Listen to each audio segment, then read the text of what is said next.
अगर आपको पराठे बहुत ज़्यादा पसंद है और आज तक आपने सभी तरह के पराठे ट्राई किए होंगे, तो मैं आपको 100% गारंटी के साथ बता सकती हूँ, इतना टेस्टी और मक्खन के जैसा नरम मुलायम पराठा आपने आज तक कभी नहीं खाया होगा।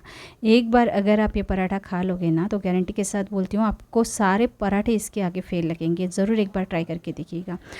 अब ये पराठा बनाने के लिए सबसे पहले मैंने यहाँ पे एक मीडियम साइज़ का उबला हुआ आलू लिया है। थोड़ा ओवर कुक रहेगा तो भी चलेगा। इसे हम कद्दूकस कर लेंगे ताकि इसमें कोई गुठली ना रहे। मुझे यहाँ पे थोड़े चंक्स दिख रहे थे तो मैंने हाथ से इसे मैश कर लिया है, लेकिन इस बात का ध्यान रखिएगा, इसमें कोई भी गुठली नहीं रहनी चाहिए। अब हम क्या करेंगे, यहाँ पे गेहूं का आटा जो है ना, वो छन्नी से छान के लेंगे। इसमें जो फाइबर होता है ना, उससे पराठे की जो कवरिंग होती है ना, वो कुछ देर के बाद बहुत ज़्यादा कड़क हो जाती है, तो पराठे नरम मुलायम नहीं रह पाते हैं। तो इसे छानना बहुत ज़रूरी है। आपको नहीं पसंद तो आप स्किप भी कर सकते हो, लेकिन अगर आपको नरम मुलायम पराठे बनाने हो तो ज़रूर ये ट्रिक फॉलो कीजिएगा। इसमें स्वादानुसार नमक, थोड़ा सा पानी मिलाएंगे और आटे को ना हमें थोड़ा सॉफ्ट ही गूंदना है। इसमें मैंने थोड़ा सा तेल डाला है, तो यहाँ पर मैंने ऑलिव ऑयल का इस्तेमाल किया है पराठे को हेल्दी बनाने के लिए।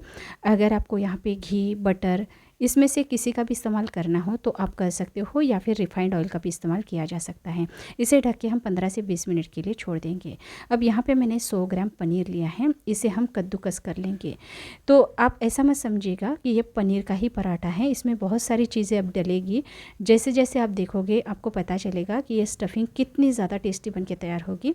रेगुलर पराठे से ये ज़्यादा टेस्टी लगता है। अब हमें मिक्सी में लहसुन, अदरक और जीरा, इन सारी चीज़ों को पीस लेना है।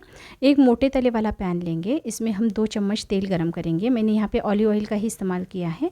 बारीक कटा हुआ प्याज जो है ना, उसे 2 से 3 मिनट के लिए भून लेंगे। बारीक कटी हुई बीन्स ली है, बिल्कुल बारीक बारीक सब्जियों को काटिएगा, बहुत मोटा मत रखिएगा, नहीं तो स्टफिंग फट के बाहर आ सकती है।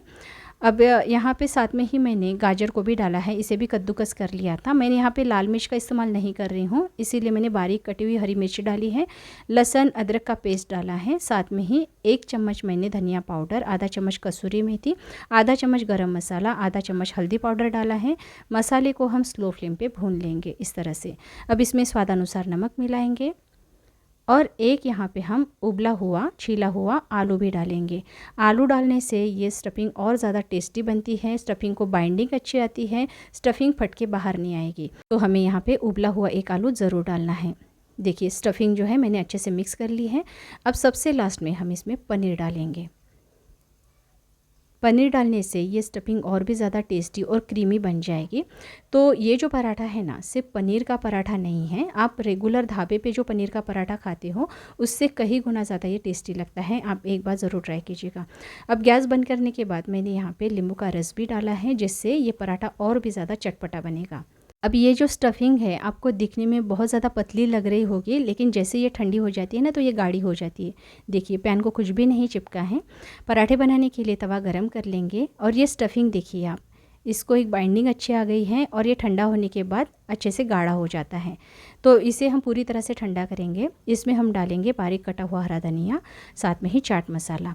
कोई भी पराठा अगर आप बना रहे हो तो उसके स्टफिंग में चाट मसाला ज़रूर डालिएगा, उससे पराठे का टेस्ट बहुत अच्छा आता है।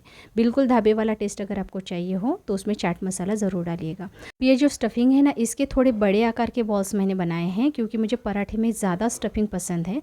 लेकिन अगर आपको कम स्टफिंग वाला पराठा पसंद हो तो आप बॉल छोटे भी बना सकते हो, या फिर ज़्यादा पराठे बनाने हो तो थोड़ी कम स्टफिंग भर के भी बनाया जा सकता है।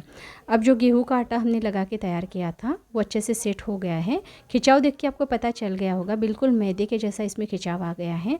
तो ये पराठा बहुत ज़्यादा नरम मुलायम बनता है। अगर आप इसमें उबला हुआ आलू डालेंगे ना, तो पराठा टेस्टी भी बनता है और ऊपर का जो कवरिंग होता है ना, वो बहुत नरम मुलायम बनता है।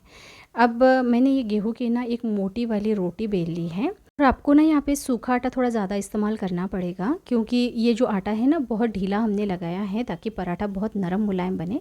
तो थोड़ा सूखा आटा ज़्यादा डालिएगा। और इस तरह से मैंने ट्रायंगुलर शेप में स्टफिंग को भरा है। ऊपर से इसे इस तरह से लॉक कर देंगे। अच्छे से लॉक कीजिएगा ताकि पराठा जो है वो सेकते टाइम फटे भी नहीं और अच्छे से फूल पाए। पराठे हो या रोटी हो, जब फूलते हैं ना तभी ज़्यादा देर तक नरम मुलायम रहते हैं। अगर फूलते नहीं हैं तो कुछ देर के बाद बहुत ज़्यादा कड़क हो जाते हैं, हार्ड हो जाते हैं। ऊपर की कवरिंग जो होती है वो च्युइंगम की तरह बन जाती है। तो फूलना बहुत ज़रूरी है। उसके लिए स्टफिंग जब भी हम भरते हैं तो अच्छे से उसे लॉक करना ज़रूरी है। अब पराठा जो है मैंने पतला ही बेल लिया है, देखिए बिल्कुल भी फटा नहीं है।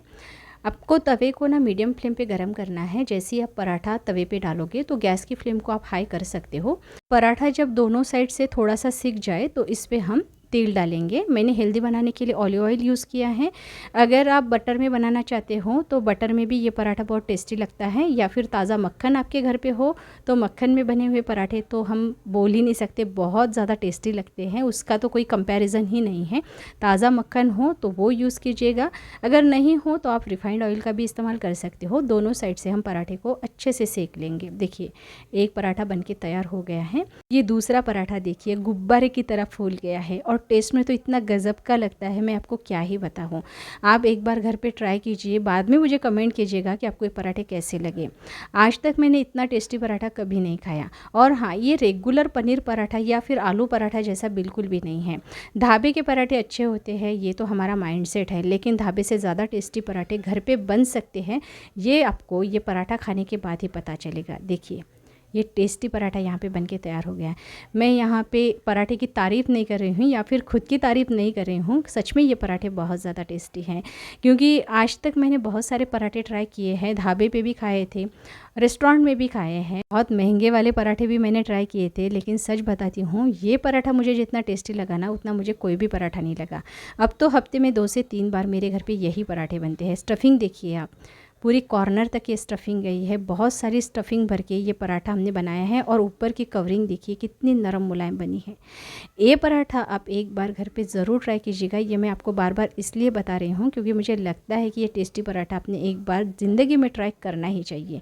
अगर आपको रेसिपी पसंद आई हो तो लाइक शेयर ज़रूर कीजिएगा। ऐसी ही नई नई रेसिपीज़ अगर आपको आगे भी देखनी है तो मेरे चैनल को सब्सक्राइब कीजिएगा। जल्दी मिलते हैं, तब तक इस वीडियो को लास्ट तक देखने के लिए आपका बहुत बहुत शुक्रिया। धन्यवाद।